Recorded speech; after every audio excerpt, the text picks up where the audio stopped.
Professor Broman talks about the TWAB this week at Bald, featuring Zur in the background.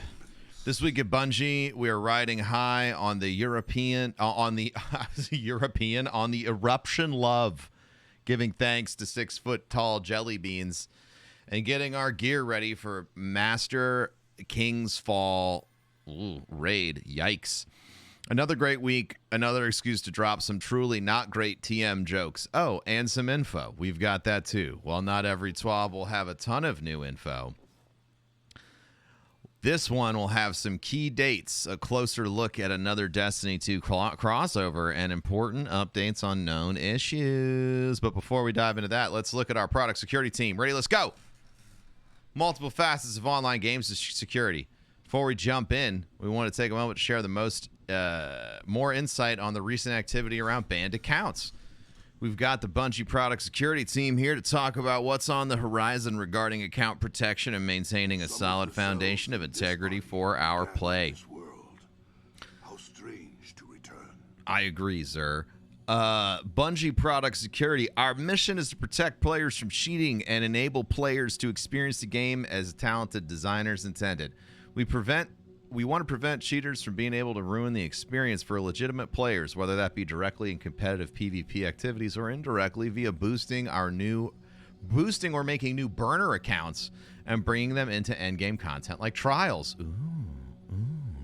The success of BattleEye has allowed us to focus on new data science, machine learning, and analysis tools. Some of the first detections went into limited deployment earlier this year. No, it's not, sir. No, sir, no. And when we moved into full production coming later this year, after building our model, we've carefully tracked the amount and accounted for the changes introduced by each game release, analyzed known bugs for likely impact, and addressed sandbox changes. We did all this to minimize the risk of false positives. Beyond these initial precautions, we set a very generous threshold so nobody would be banned for having cosmic rays strike their computer and flip an errant bit.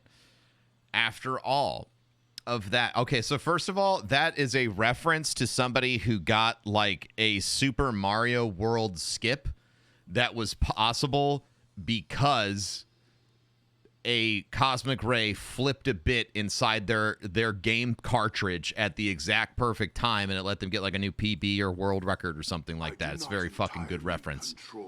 Very fun and good. After all of that, if there is a borderline case, we use some signatures that indicate the presence of certain cheats on a user's computer. This results in one of the largest ban waves in our history. Some people whose accounts were banned have said they don't remember cheating. When we investigate these cases, we often find that they gave their account to someone to play for them. We again remind everyone that you must protect your account and not to use account recovery services. How many times I gotta say that? Is not at the lighthouse.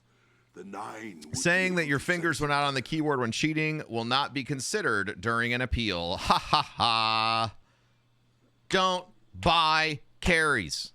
Okay? Don't do account recovery shit. Iron Banner.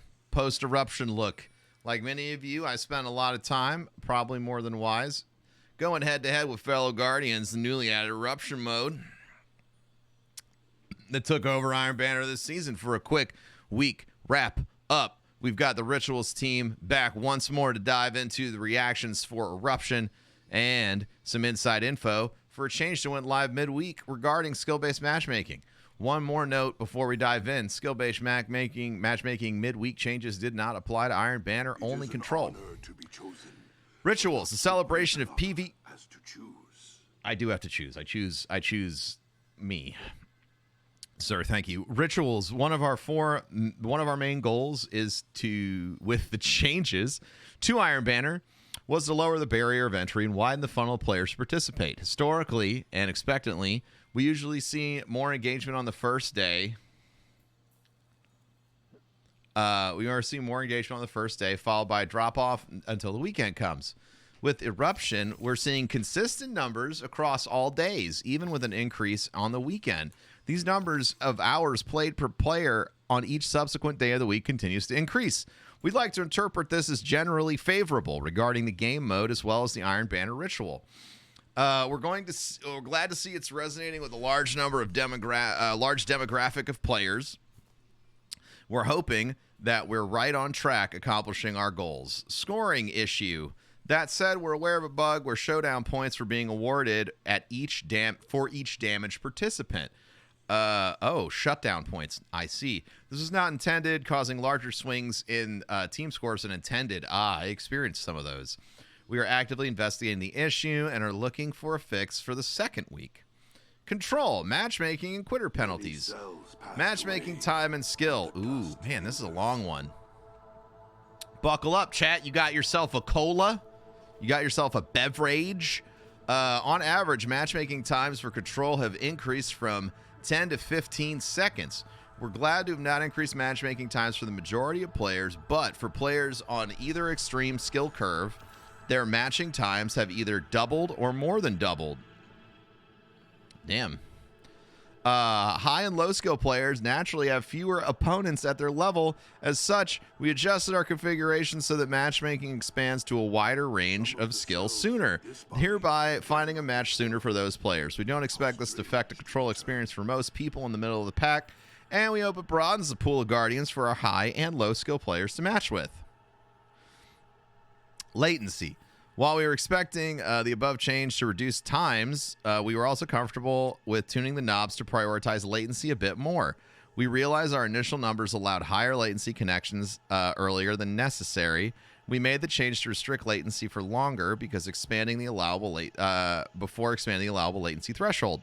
This change sacrifices some matchmaking time for the sake of better quality matches. Okay, overall effect. Players matching under a minute should see no change in skill of player or connection quality. Players that take longer than a minute to match should see increased connection quality, but a slightly wider selection of skill players. Okay. Quitter penalty. We're aware that there's been an increase of quit rates in lobbies, whether due to connections of opponents or high skill players. We hope the above changes alleviate the quitting issue. We would like to actively discourage quitting as it can negatively impact the remaining players. As such, we added control to the list of activities that can trigger the Crucible suspension program. Note the suspension times for control are temporarily shared with competitive playlists while we are actively working on separating them. Okay, so wait. Fully intentional, not changing, quitter penalties for control are here forever, I guess. Map selection. Outside of the map, we don't see any difference between quit rates between maps. So while we will be making changes to map weighting soon, we don't see it as a major factor in quit rate. While we have always weighed new maps higher for a couple of the seasons in interest of letting people see new content, we started specializing playlist maps in Season 18, starting with Control. They've used a number of factors in determining initial weighting, quit and mercy rates, player sentiment, initial surveys, and more, internal surveys. We will continue to periodically analyze the process, and as always, we welcome your feedback. All right. Increased weighting, Disjunction, Cathedral of Dusk, reduced weighting, these guys, significantly reduced, Dead Cliffs, removed Anomaly, Cauldron, Convergence. Okay. Whether you want it or not, stepped into war with the Beans and the Blunder Dome. Oh my God, it's a Fall Guys crossover. Oh my God. Guardians, listen, if at any point in time you thought to yourself, I love being a Guardian, but what I really want is to be a chaotic astronaut being that is cute and competitive while trying not to be defeated by the biggest foe of all, gravity. Then you're in luck. Don't let those dreams be dreams. Go ahead and let that inner being out from its confines of logic and reality, because Destiny 2 and Fall Guys are together at last on September 17th, the way they were meant to be.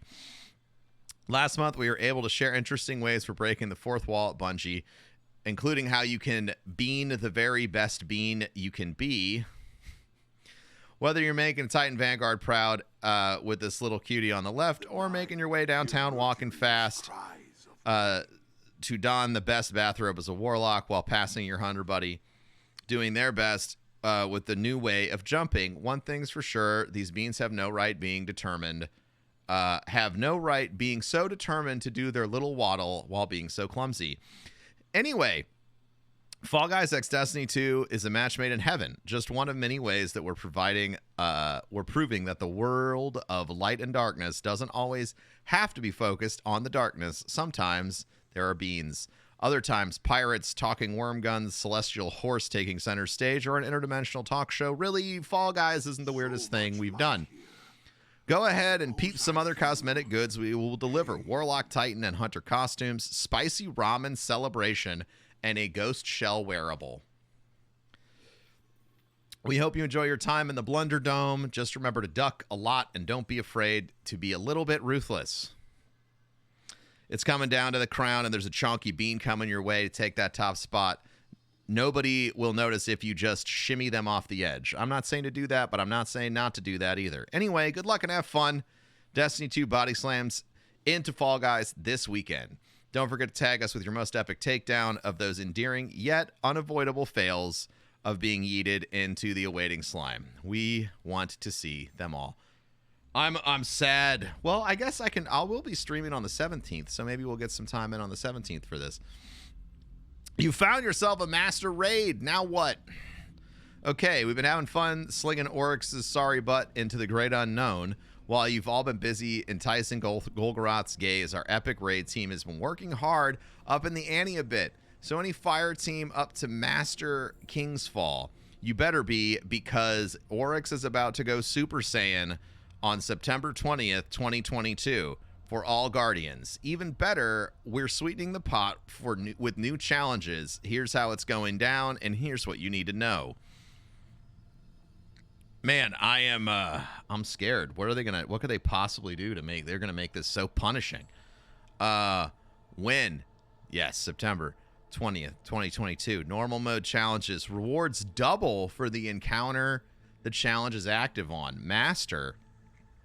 Encounters reward stat-focused armor. Challenges reward adept weapons. All encounters are power 1600, powerful cap plus 30. Like any master level piece of endgame content, Master's Kingfall will be hard, like really hard, but not impossible. So fire team up, communicate with your crew, and most important of all, Oryx spawns in the back! How dare! How dare! I'm offended. I'm offended. I'm offended, dude. How could anyone? How could anyone, dude? All right, here's a whole bunch of issues.